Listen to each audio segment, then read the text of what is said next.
السلام عليكم ورحمة الله وبركاته. بسم الله ما شاء الله ولا حول ولا قوة إلا بالله. يا جماعة بصور شقة للإيجار الحديث للصالة أو الريسبشن.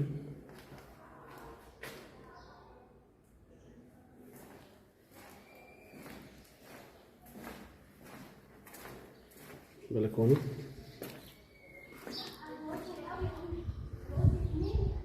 احنا الدور الرابع علوي.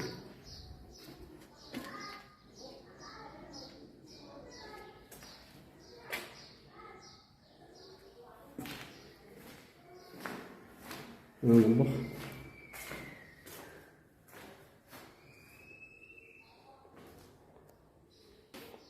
حمام،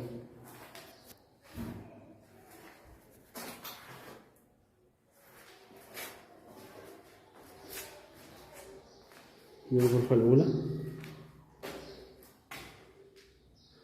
في شباك على المنور.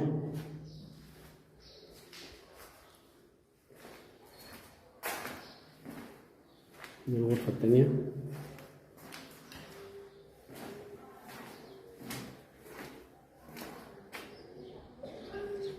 هنا يا جماعة العنوان اسكندرية العجمي، شارع حسين والي، متفرع من شارع الجمعية. هنا من البحر حوالي تقريبا 600 متر البحر تقريبا. الخدمات متوفرة في شارع الجمعية، وبرضه قريب برضه من شارع القرش.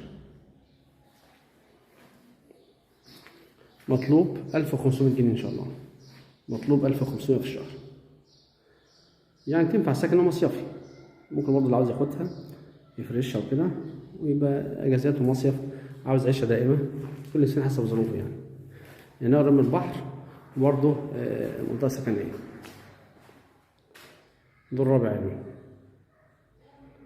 يوجد اسانسير، ولكن هيتعمل فيه صيانه ان شاء الله، ممكن في الصيف، ولكن هو مبدئيا مفيش يعني الاسانسير فيه عطل يعني.